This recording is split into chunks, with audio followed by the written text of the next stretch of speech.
And I'm going to turn you around and face the class. Okay. Thank you for doing this. No worries. All right. Et voilà, a class. Hey, everybody. So what's your theory of change and how did you figure it out? Going for the easy questions first, huh? All right, so I would say that we've got a theory of change that works at multiple different levels. And I'll talk about the one that's, I think, most unique to our organization. Cheryl, show your cat. She's going to come up anyway.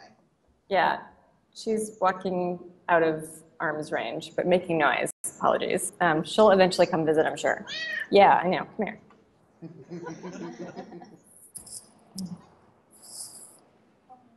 She might be quiet if she sits in my lap, maybe. Or maybe she'll just come and say hello. So we were interested in what might make things change in the sustainable seafood industry. And the way this started was that I was a researcher working for Ashoka and an analyst for them. And my job was to figure out how can we learn from the work of social entrepreneurs and understand how the work of social entrepreneurs who are all working on the same problem, how does their work interact? What does it mean about how we look at ecosystems of solutions, not just silver bullets or looking at ranking or ordinal ways of understanding solutions? And then what would we recommend for foundations based on learning things about these patterns?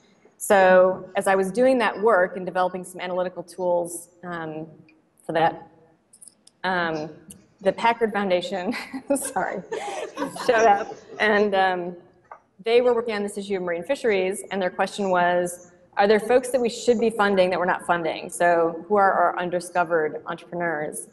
And I said, that's a really good question. And another one is, what if the thing you really need to be funding in terms of what the system needs doesn't exist? A, how would you figure that out? And then B, what would you do about it? So they said, well, that's a good question, you tell us. So what I did was I put together a process that included the analysis I developed for Ashoka, which would tell us where there were holes in the current system, and then coupled that with a design thinking process of trying to understand what we might design into that hole. So I'd say that the first thing that we noticed about the sector was that the primary idea of the theory of change was equivalent to the Walmart effect. It was this idea that if you get retailers to buy different fish, so if you get them to buy green listed fish instead of red listed fish, if you get them, the choice editors, to make better choices, then everything else falls into line. So consumers wind up with better choices that they can pick from, and all the supply chain decides to perform to the spec that Walmart and other retailers are putting out into the world. And the problem is that they've been working on this theory of change for about 10 years, and it hadn't been making much progress. So we were interested in, what might look different. So the first phase was to do this analysis that showed us that what was interesting was that you had all these solutions that were clustered around fishermen and all these solutions that were clustered around retailers, and the middle of the supply chain, so processors and distribution, nobody was talking to people in the middle of the chain. And so there was this giant black hole where no one had actually had conversations, no one was actually intervening, and we didn't really understand what was happening. But yet there were plenty of folks who were indicating that that's where the problem was. Because the fishers were saying, hey, I can change my gear, I can fish more sustainably, but if my fish doesn't get labeled in such a way that that information goes with the fish by the middle of the chain, then I don't get more money for it. And the retailers were saying, we can't even believe that we're getting the fish that we're asking for because the labeling's so bad, and we're unclear why we can't get the volume of fish that we want that's sustainable. So everybody's pointing fingers at the middle of the chain. So we ended up spending about 9 months sending research anthropologists into the supply chain to watch transactions happen in the supply chain and really understand where were things getting derailed. And we figured out a couple of interesting things. One was that if you talk to folks in the nonprofit sector and typically marine scientists about fish, their theory was pretty much companies are evil, all fishing companies are overexploiting the ocean, and it's a question of them just not understanding how important it is or having the wrong set of values. That's the problem. And if you actually watch people transact in a value chain, you see that they're actually making very logical choices based on the situation where they are resident. So it's designed in such a way to produce exactly the outcome it is producing, meaning it's not about ethics and values in many cases, it's about bad design.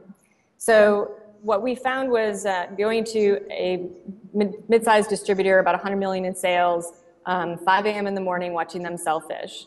And these guys get on the phone all day, the regional sales reps, and they sell fish over the phone. Most fish today is still sold over the phone. Most catch globally landed is recorded on paper. So we're talking about antiquated industries and a supply chain that isn't very technologically savvy. So in watching these guys sell fish, there was this curious phenomenon of I'm having a conversation and selling fish, and then at the end of the day, they're all selling off of an Excel spreadsheet, the same Excel spreadsheet, and no one is checking with each other throughout the day. So you get to the end of the day, and predictably, some categories of fish are oversold and some are undersold. So the sales manager goes back and reconciles. And the way he does it is getting on the phone with the customers and saying, well, you know, the truck that was carrying the fish that you wanted broke down, and that didn't really come in today, but I've got another fish that cooks up very similarly, so I'll substitute that in and we'll knock $5 off the box. Or they'll say, you know, the supplier really hasn't been doing a great job for us lately. I've got a different oyster that comes from a different region. I think you really like the Merroir. I think it's got a great flavor. Let me send that instead. And so it's this negotiated process that's very intensive from a labor perspective, and makes the customer feel like they've been really particularly well served. And yet what happens with the distributors, they get to sell what's actually in their inventory. So they wind up evening out this mismatch of supply and demand. Because here's the basic thing. The wild harvest that gets brought up every day in the net is incredibly diverse and lots of different kinds of fish. And you and I want the same 5 fish every day because we want what we know, we want what's familiar, we know how to cook. So those distributors and processors have to even out that incredible mismatch. And one of the benign ways they do it is this kind of negotiated substitution. The less benign way they do it is through mislabeling. So over 1/3 of all seafood in North America is mislabeled. It isn't the seafood you think it is, it isn't the kind of fish you think it is, or didn't come from where you think it came from. So the way that they wind up evening out this mismatch is by committing fraud. Most chefs, once you take the skin off a fish, cannot tell the difference between different species. And you as a consumer have even less hope of figuring it out once it's been battered, fried, and put to you on a bun in front of you. So you wind up with this situation where because the middle of the chain is reliant on committing fraud to remain sustainable economically, they need to keep that back door open, which means, of course, you're not going to buy great technology, because if you have great technology that accurately tracks fish so that fish into the processing plant looks like fish out of the processing plant and you can reconcile, then you wouldn't actually have this opportunity either to do the benign version of the high labor-intensive substitution or commit fraud.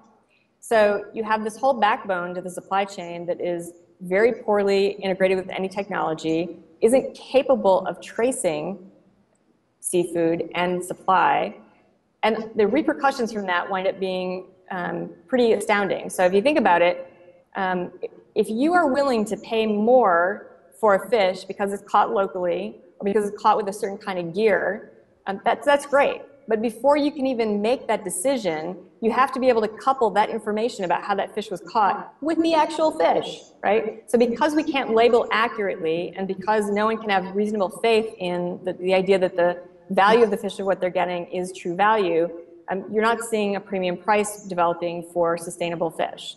The other piece of this is that because there's no information with fish, you don't know what the alternative is to sustainable fish.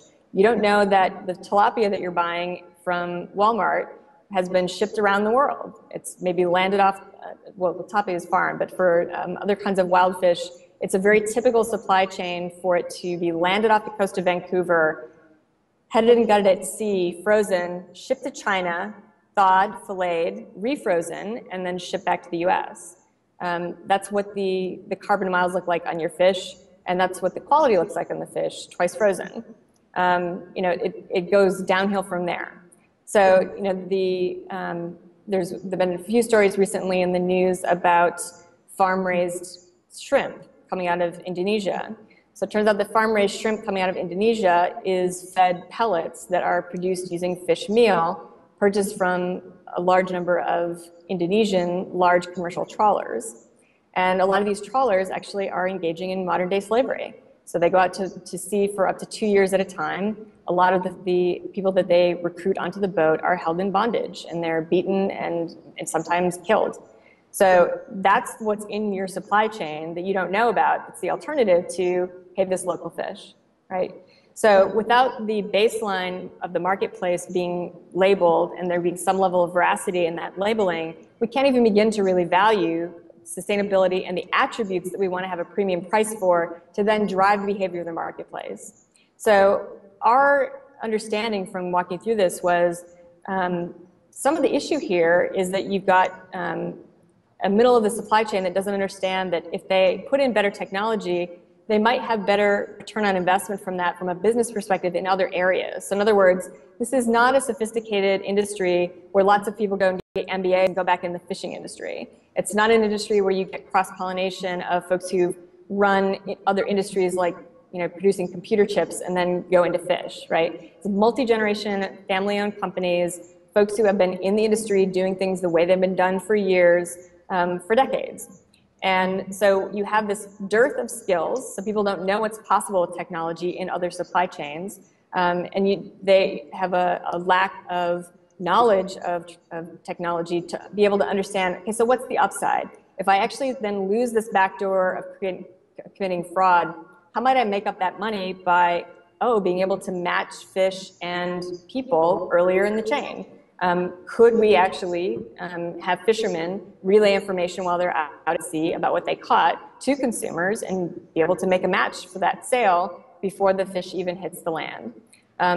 Even more radically, could we do what is done in every other large commodity market in the world and do advanced sales? So forward contracts exist in every other large commodity except for seafood. And it doesn't, in part because all of these antiquated supply chain systems keep us from knowing what we should be able to know and see transparently. So ultimately, our theory of change winds up being that there are specific behaviors in the supply chain that we need to redesign. So in the middle of the chain around technology, it's that question of, can we make it more worthwhile to the middle of the chain to put in good technology and make money off of that rather than keep doing what they're doing? With consumers, there are specific behavioral inflection points we're looking at there.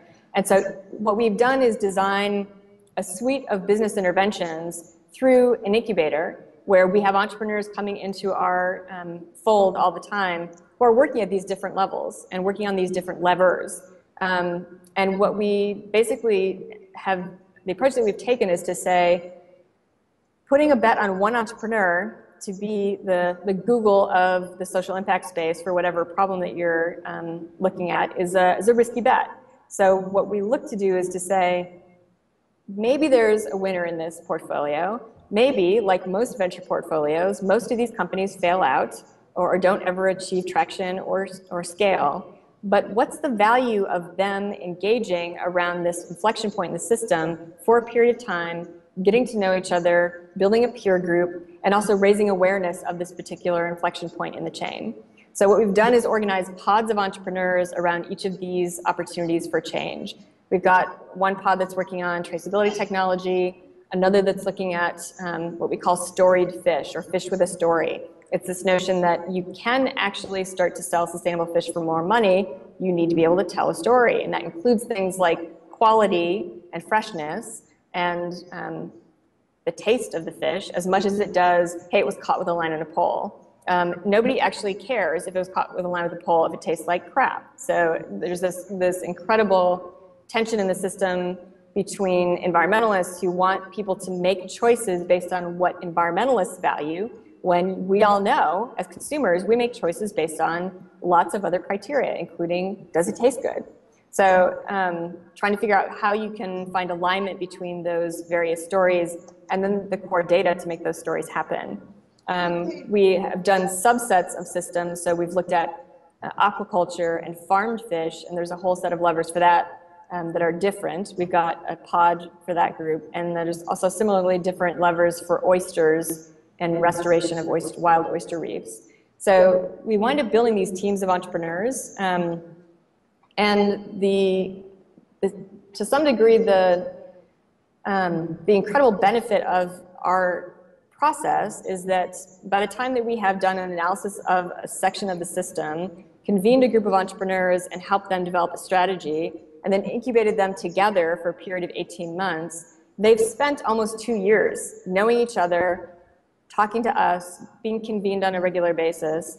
And so what you wind up with is more of an irrigation drip system for incubating entrepreneurs, rather than the more common version, which is kind of drinking from a fire hose. It is the 6-week boot camp that's stolen from the tech model in venture capital, which has zero application in the world of social mission-based companies. It's a complete hit and miss approach and lacks thoroughness. So really, Cheryl, how do you feel about that? Yeah, exactly. I have really subtle opinions there. So translate fish to the rest of environmental and social change. What have you learned about fish and the social change, the theory of change that you've developed there, that's relevant to, well, everything else? So I would say that one of the things that's been particularly relevant is understanding supply chains and how those relate to and underpin almost all of our environmental concerns, and how supply chains are very rational structures, not meaning that they always make sense, but meaning that they behave in the ways that are predictable, and they're giving us outcomes that are logical based on the current design. So I think for us, the whole idea of delving into behavior and trying to understand why are people doing things the way they're doing them, and why does that make sense, and then how would you redesign their environment to give them different incentives and different motivations. That insight, I think, is applicable to a lot of environmental and social challenges. I think one of the reasons why it's not more commonly exploited is that a lot of folks in the nonprofit world, and particularly in the environmental world, don't really understand markets. So there's a deep suspicion of business, an unfamiliarity with kind of basic economics and ideas around how markets work, and therefore a suspicion that it could actually be trusted to be a vehicle for change and for good, as opposed to just exploitation. Cool. Can you take a couple questions? Absolutely. Who's got a question for Cheryl? You do, don't you? Come on over. They're gonna come over and talk directly into you. Right there you go. Oh, I could have just pointed. You could have sat there. Oh, he's gonna have to scrunch way down. Yeah. Hello, I'm Agbon, and I guess my question is a little layered. So, from everything you said, and I understand you have the entrepreneurial incubators, but wouldn't the solution to, one of the solutions to the problem be a model company that embodies technological savvy when during their mapping their distribution and where fish come from and things like that, but also a company that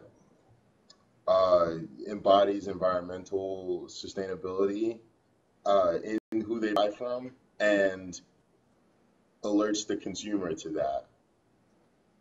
Yeah, so there are definitely examples of those kind of companies, and they are the types of companies we recruit into the cohort. So, for instance, one of the technology companies we're working with now is a technology company that started as a seafood distribution company, and the CEO decided he didn't like the fact that his own value chain was impenetrable to him, so they did home-built software that did much better tracking in the system. And so he actually is doing a better job of managing his business as well as the environmental side of the equation. So he now is working on, with this technology, selling it to other companies and doing what are called fishery improvement projects, which are essentially going into fisheries where fishermen are engaged in bad practices and creating a market for them that incents them to change behavior. So we have several of those kind of leading lights in the cohort, and that strategy is exactly part of what we're trying to pull off. If we can help these companies be successful and show that these strategies are profitable, then others will imitate them, is the notion. But your assumption is also that you want to find the interconnectedness between that technology company and North Atlantic Seafood and what Jerry's doing there. It's the interplay between different parts of the supply, within the supply chain. Right, Cheryl? Am I saying that right? Yeah. And so in the supply chain, the middle, the distributor and the supplier, I guess, are what are the problems, right? Some of their behaviors are the root of it, yeah. And I'd say that fish is unlike some other supply chains where in some cases, you just want to disintermediate the middle of the chain and say get rid of them. And the problem is that with fish, that unless everyone's willing to eat whole fish that's fresh, and there has to be something that happens with fish. And it's a far more complicated processing procedure than something like coffee, where you can have coffee stored for a long period of time and before it's roasted and it's not terribly perishable. Fish is like the minute that you pull it out of the water, it's starting to go bad. So there's a lot of pressure on those pieces. It takes a lot of equipment to do them. Most fishers can't just disintermediate the middle of the chain. So you've got to figure out how to make them better behaved players. But and I know like examples of like certain fruits and things that are that only exist in certain areas of the world, and they can't be shipped because maybe they're too fragile or they perish too fast. So wouldn't sort of a way to fight the problem with fish to popularize or try to really push the notion that maybe you can't have all kinds of fish? And and wouldn't that be like another? I feel like that would just almost have to be the angle to take. That in fact there can't be a global fish market because fish is such a delicate thing, that it just can't happen. And so to like really like make that notion and make that knowledge visible and accessible to everyone to really make people understand that. Yeah. So theoretically, that's absolutely a good argument, and we do make that argument. We make it from a slightly different perspective. So from what we've seen, it doesn't work to persuade consumers to do something different by telling them they should do something or guilting them into doing it by saying this has bad environmental consequences. There are very few people who get motivated by getting shamed, and that's just human nature. So some of what we try to leverage in that equation is things like, do you realize that 90% of the seafood in the US is imported? 90%, right? So at the same time that we're importing 90% of our seafood, we have entire communities in New England that are going under, and families that are getting out of business, and fishermen who can't pass on their boats to their sons and to their grandsons because we're not buying local fish. Right? So it becomes an issue of local economy all of a sudden. Then you start to do things like, so let's do the math on fresh fish that arrives in your grocer's retail counter. If you're getting Alaskan salmon on the West Coast, say in California, and it came from Alaska, it was trucked in. Unless you know specifically it was flown in on ice. Most of it isn't, unless it's very expensive and at a high-end restaurant. So if you're buying it at the grocery store, it's trucked, which means by the time it gets to your grocer's counter, it's already 15 to 20 days old before you buy it. And then you take it home and do whatever you do with it. And there's no, the definition of fresh in the world of seafood is not spoiled. The definition of fresh means not preserved using some method like freezing or smoking, right? So fresh is in the definition of the retailer's nose, right? So as long as they can get away with selling it, they'll keep selling it. And you have probably never tasted what a real salmon tastes like because you've never gotten it before it was 15 to 20 days old. So when you start to talk to consumers about things like that, that fish isn't necessarily bad, but it's not like the freshest, tastiest fish. You're not getting value.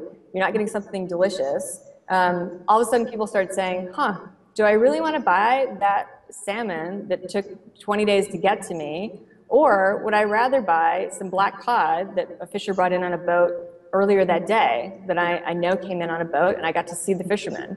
So to some degree, it's in the same way that we started to have deeper conversations about other types of animal protein, beef and the whole pink slime conversation, or horse meat being in the supply chain. When people start to question where their food comes from and whether they can trust its sources, local becomes a really big conversation. So I agree that local is a huge way of thinking about this. It's hard to imagine being able to completely dismantle the global fish trade, particularly a lot of these countries where you've got developing countries that are dependent on fisheries, and if you close down their export businesses, a lot of people would starve. So there's a reason why these markets have sprung up. It's going to be pretty hard to get all of your friends to stop going out for sushi and eating tuna. But we can actually start to do things like encourage particularly coastal communities to buy local seafood. And for communities that aren't coastal, thinking about doing aquaculture in small tanks in an urban setting. Can you just imagine, there was a moment when she didn't know all of this about fish. How long ago was that, Cheryl? 5 years ago. Right, so what's amazing is this kind of, I mean, the thing that's genius about Cheryl is the ability as a journalist to say, I'm going to collect so much data and tell it in really compelling stories that makes the bigger point. Because I think part of, so if you look on SoCap, or if you even look at Cheryl's Facebook page right now, it's all of this, hey, fish lady, which is literally like what fish dress she's wearing, because it's become Cheryl's become her own walking brand that says she's now going to tell you a story about fish that's going to blow your flippin' mind, and it's actually not just about fish, right? It's about this sort of question of how do we look at complex systems. One more question, and then we'll let her go. And you're following, by the way, Catherine Collins. So their minds have actually been expanded rather significantly in the last hour. One more question? Yeah, Alex. Sure. The head part. This is fine. You can do this right there. There you are. So you mentioned Catherine something... also wanted to ask a question, so maybe you can you can share the space. Yeah. Absolutely.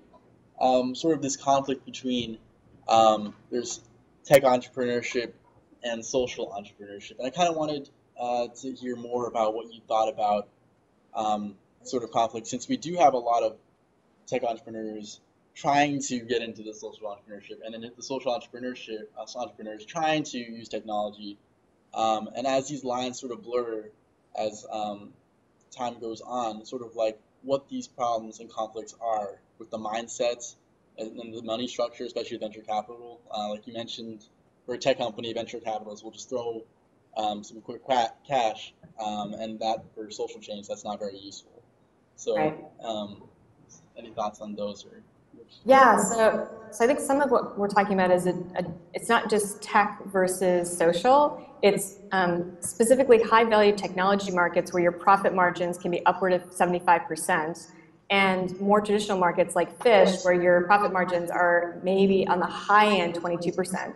So the difference there is that if you're a venture capitalist, you can afford to have plenty of failures if you get one bet that actually makes it, because that company will be a little profit machine. And you're very rarely dealing with sectors like that in the social mission world. So if you're talking about local food systems and agriculture, you're talking about fish, you're talking about education products, very rarely do you have the kinds of margins that traditional VC or companies are interested in, and firms are interested in investing in. So what we've done is we've taken a whole set of models and investment structures from a sector that has very, very high qualifying criteria around its margins. And then we try to shove them down the throat of these social businesses. So, one of the things that happens with these social businesses is that they have a period of time that we would call pre-demand, meaning they're creating a product that's never existed before that oftentimes the customer doesn't know that they need. And they spend this period of time selling and evangelizing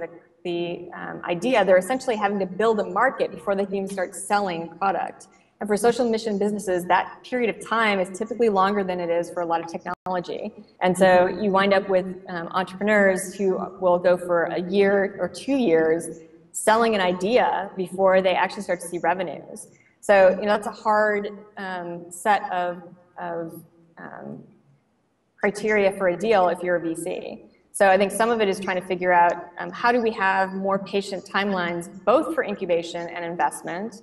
How do we start to look at how we differentiate between these different types of sectors and where we can find more flexible models of funding for companies that aren't going to make a killing?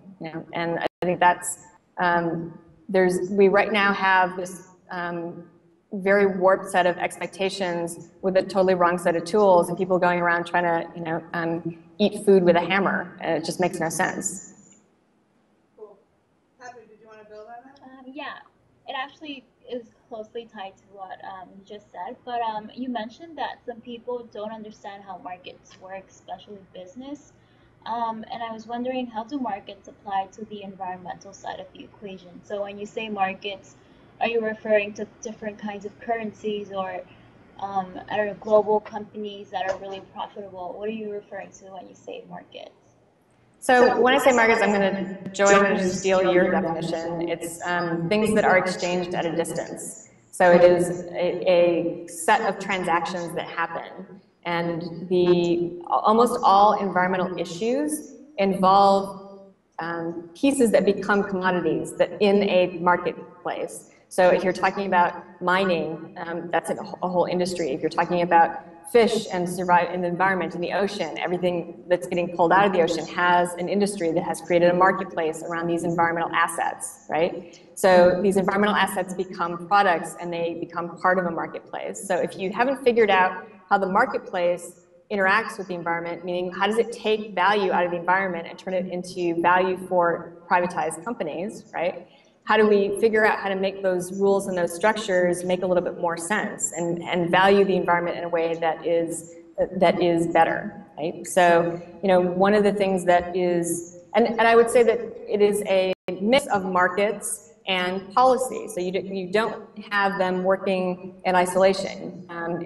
You can't fix the world just through policy, but you can't fix the world just through markets either. So one of the issues that happens right now is that in every fishery that is assessed, there are governing bodies that set limits on how much fish you can take out. And the idea is that you're trying to get those limits to be influenced by science, and scientists look at modeling data, and they basically say this many tons of fish can come out without completely collapsing the biomass. So those levels get set, but then we have this incredible problem with illegal fishing. Because if you can think about, how hard it is to track a fish through the supply chain, think about how hard it is to track a boat that's on the ocean, right? And understand whether that boat has the proper permit or has purchased quota to be able to catch that fish. And then because we don't keep track of the fish once it's in the supply chain, how would you know the difference between a fish that got stolen, if you can't see its history, and a fish that actually was taken legally out of the water? So we actually fish about a third again as much fish as is legal illegally. And so those pieces have to work together. Marketplace, it's the strong market for fish that creates that black market, right? So you have to figure out how do you either rein that in, how do you get better policy, enforcement of policy, and how to get all those things working together. And what's been really important, and Cheryl's been working on this a lot, and for a while I hung out with her working on this, which is if an environmental organization basically has a theory of change, which is stop the extractive practices of business, period. That's the entire theory of change. Imagine how much they've had to learn when they realized maybe that theory of change wasn't going to work, right? If we can't get people to simply stop extraction, maybe we can affect how they extract by looking at the middle of the supply chain. The learning curve that World Wildlife Fund and EBF and all the rest of these had to go through to actually figure out how any of this worked has been mind-boggling for them. Leadership changes, all kinds of things. So, final word, Cheryl, and then I'll let you get back to your lovely evening in Chicago. So freeform, huh? Yeah, freeform. Go wild, dude. Sorry, what? Go wild. Go wild. So I think one of the things that underpins all of this work is empathy, and this notion that you are trying to develop a theory of change that reflects an understanding of whose behavior you want to change, and you cannot do that from a place of judgment. You can't start with this idea of the black hats and the white hats. We're the white hats coming in to save everybody, and the black hats are the ones doing the bad things. They're doing them for a reason. And if you can't walk in their shoes, understand they're making the choices they're making, and be able to come up with what's a different way, you won't even be able to get started. You'll just wind up with this facile notion of people should do what I want them to do. And quite frankly, that's been the theory of change of a lot of environmentalists for quite some time. So a lot of it means giving up your righteousness and being able to say, I really deeply want to understand someone else's point of view, even someone I might not like. Cool. And someday you can see all the pictures of Cheryl walking around in fisheries in China that taught her that. But, all right, thank you so much, Cheryl. Thank you. Have a good day. All righty. Talk to you later. Bye.